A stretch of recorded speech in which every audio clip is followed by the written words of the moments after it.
Elon Musk പുതിയൊരു project തുടങ്ങുന്ന സമയത്ത് ഒരു റോക്കറ്റിന്റെ വില ചോദിച്ചു. മാർക്കറ്റിൽ ചോദിച്ചപ്പോൾ $60 ബില്യൺ. നമ്മളൊക്കെ ആണെങ്കിൽ അമ്പോ ഇത് ഭയങ്കര പ്രശ്നമാണല്ലോ, വളരെ വില കൂടുതലാണല്ലോ, ഇത് നമുക്ക് പറ്റിയ പണിയല്ല എന്ന് പറഞ്ഞ് നമ്മൾ നിർത്തിപ്പോകും.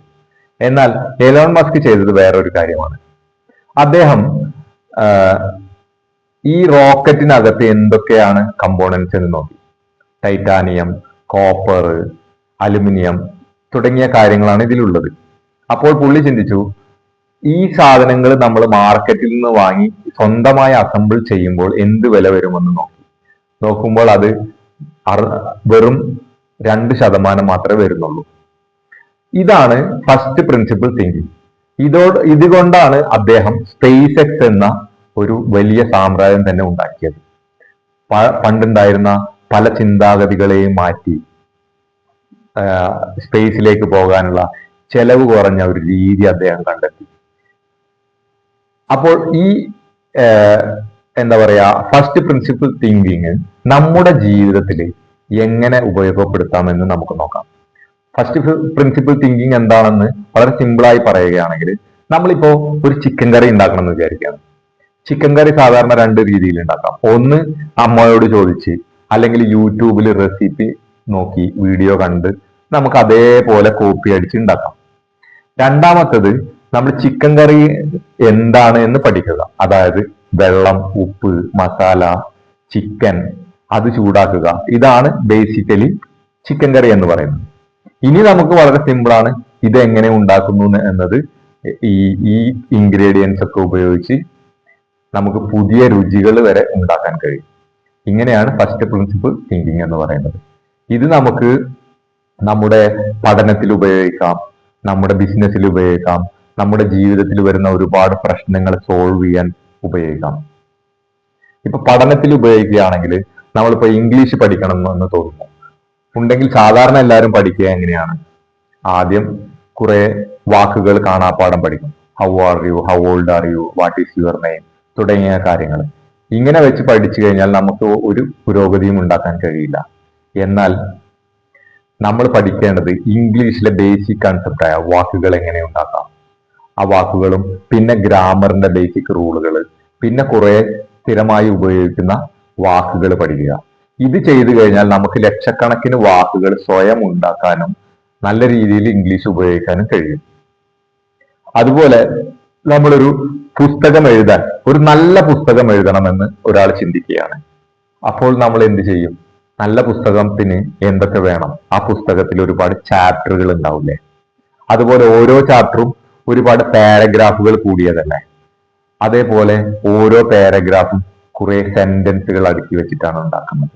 അതുപോലെ ഓരോ സെന്റൻസുകളും കുറെ വാക്കുകൾ കൊണ്ടാണ് ഉണ്ടാക്കിയിട്ടുള്ളത്. ഓരോ വാക്കും ചില അക്ഷരങ്ങൾ കൂട്ടി വെച്ചാണ് ഉണ്ടാക്കിയത്. അപ്പോൾ നാം ചെയ്യേണ്ടത് അക്ഷരങ്ങൾ നന്നായി അടുക്കി വെച്ച് നല്ല വാക്കുകൾ ഉണ്ടാക്കാൻ പഠിക്കുക. അങ്ങനെ നല്ല വാക്കുകൾ വെച്ച് നമുക്ക് നല്ല സെന്റൻസുകൾ ഉണ്ടാക്കാൻ കഴിയും. ഈ നല്ല സെന്റൻസുകളുടെ ഒരു കൂട്ടമാണ് നല്ല ആശയങ്ങളുള്ള ഒരു പാരഗ്രാഫ്. ഇങ്ങനെ ഒരു കൂട്ടം പാരഗ്രാഫ് ചേർന്ന് നല്ലൊരു ചാപ്റ്റർ ഉണ്ടാവും. അങ്ങനെ നല്ല ചാപ്റ്ററുകളോട് കൂടി ഒരുപാട് നല്ല ചാപ്റ്ററുകളുള്ള ഒരു പുസ്തകം വരും. അതാണ് ഫസ്റ്റ് പ്രിൻസിപ്പിൾ തിങ്കിങ് കൂടി ചിന്തിച്ചാലുള്ള ഗുണം.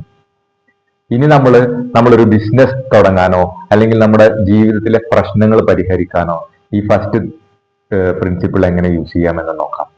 ഒന്നാമതായി നമ്മൾ 5 ചോദ്യങ്ങൾ ചോദിക്കാം. കുട്ടികളൊക്കെ സാധാരണ ചോദിക്കാറില്ല, എന്ത് കണ്ടാലും അതെന്താ, ഇതെന്താ ഇങ്ങനെ, ഇതെന്തുകൊണ്ട് അങ്ങനെ.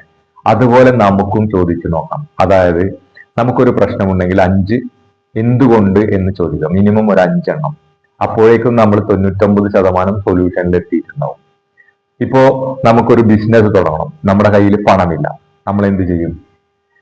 നമ്മൾ ചോദിക്കുന്നത് എന്തുകൊണ്ട് എൻ്റെ കയ്യിൽ പണമില്ല. അപ്പോൾ നാം പറയും, ഉത്തരം കിട്ടും, എനിക്ക് ജോലിയില്ല. അപ്പോൾ വീണ്ടും ചോദിക്കുക, എന്തുകൊണ്ട് ജോലിയില്ല. അപ്പോൾ നമ്മൾ പറയും, എനിക്ക് അറിയില്ല, സ്കില്ലില്ല. അപ്പോൾ എന്തുകൊണ്ട് സ്കില്ലില്ല? നമ്മൾ സ്കില്ല് പഠിച്ചിട്ടില്ല, ഞാൻ പുതിയതായിട്ടൊന്നും പഠിച്ചിട്ടില്ല എന്ന് ഉത്തരം കിട്ടും. ഇവിടെ നിന്നാണ് നമ്മുടെ സൊല്യൂഷൻ തുടങ്ങുന്നത്. അതായത് നമ്മൾ പുതിയ സ്കില്ലുകൾ പഠിക്കാൻ ശ്രമിക്കണം, പുതിയ സ്കില്ലുകൾ പഠിച്ചു കഴിഞ്ഞാൽ പുതിയ ജോലി, നല്ല ജോലി കിട്ടും. നല്ല ജോലി ചെയ്തു കഴിഞ്ഞാൽ പണം സമ്പാദിക്കാം. ആ പണം സേവ് ചെയ്തു കഴിഞ്ഞാൽ നമുക്ക് പുതിയ ബിസിനസ് തുടങ്ങാനുള്ള പണം കിട്ടും. ഇതാണ് സൊല്യൂഷൻ. ഇങ്ങനെയാണ് സൊല്യൂഷൻ കാണേണ്ടത്. ഇങ്ങനെ ജീവിതത്തിലെ ഓരോ കാര്യങ്ങൾക്കും നമ്മൾ സൊല്യൂഷൻ കാണാൻ പറ്റും. ഇപ്പൊ ഒരു കുട്ടി ഒരു എഞ്ചിനീയറിംഗിന് ചേരുകയാണ്. സാധാരണ എല്ലാവരും എഞ്ചിനീയറിംഗിന് അല്ലെങ്കിൽ മെഡിക്കലിന് പോകുന്നു. അതുകൊണ്ട് ഞാനും എഞ്ചിനീയറിംഗിന് പോകാമെന്ന് പറയുന്നതിന് പകരം എന്റെ കഴിവുകൾ എന്താണ്, എന്റെ ഇൻട്രസ്റ്റുകളും എന്റെ താല്പര്യങ്ങളും എന്താണ് എന്ന് നോക്കി അതിനനുസരിച്ച് ഒരു കോഴ്സ് പഠിക്കുക. എന്നിട്ട് ജീവിതത്തിൽ രക്ഷപ്പെടാൻ ശ്രമിക്കുക. അല്ലെങ്കിൽ ഡോക്ടർ ആയാലും എഞ്ചിനീയർ ആയാലും നമ്മളൊക്കെ ഒരുപാട് കാണാറില്ലേ, പല ഡോക്ടർമാരും ആളില്ലാണ്ടാവും. ചില ഡോക്ടർമാർ വൻ ബിസിനസ് സാമ്രാജ്യങ്ങൾ തന്നെ ഉണ്ടാക്കിയിട്ടുണ്ടാവും. ചില എഞ്ചിനീയർമാർ ഇപ്പോഴും പറയാ ചെറിയ ചെറിയ വീടുകളും ഇതൊക്കെ ഉണ്ടാക്കി നടക്കുന്നുണ്ടാവും. ചില എഞ്ചിനീയർമാര് ഇന്റർനാഷണലായി യാത്ര ചെയ്ത് വലിയ വലിയ മാളുകളും ഇതൊക്കെ ഡിസൈൻ ചെയ്ത് ജീവിക്കുന്നുണ്ടാവും. അപ്പോൾ ഇതിന്റെ പ്രശ്നം എന്താണെന്ന് വെച്ചാൽ നമ്മുടെ കഴിവുകൾക്കനുസരിച്ചുള്ള സ്കില്ല് നമ്മൾ ഉണ്ടാക്കിയെടുക്കുമ്പോഴാണ് നമുക്ക് വിജയിക്കാൻ കഴിയുക. അതുകൊണ്ട് എന്ത് പ്രശ്നങ്ങൾ വരുമ്പോഴും അതിനെ ചെറിയ ചെറിയ കഷ്ണങ്ങളാക്കി മാറ്റി, ഏറ്റവും ചെറിയ പീസുകളാക്കി മാറ്റി അവിടെ നിന്നും നമ്മൾ സൊല്യൂഷൻ കണ്ടെത്താൻ കഴിഞ്ഞാൽ വളരെ ഈസിയായി സൊല്യൂഷൻ കണ്ടെത്താം. പുതിയ പുതിയ കാര്യങ്ങൾ നമ്മൾക്ക് കണ്ടുപിടിക്കാൻ കഴിയും. പുതിയ ഏത് കാര്യം വേണമെങ്കിൽ നമുക്ക് വളരെ സിമ്പിളായി പഠിക്കാൻ കഴിയും. അപ്പോൾ ഈ വീഡിയോ എല്ലാവർക്കും ഉപകാരപ്രദമായി എന്ന് തോന്നുന്നുണ്ട്.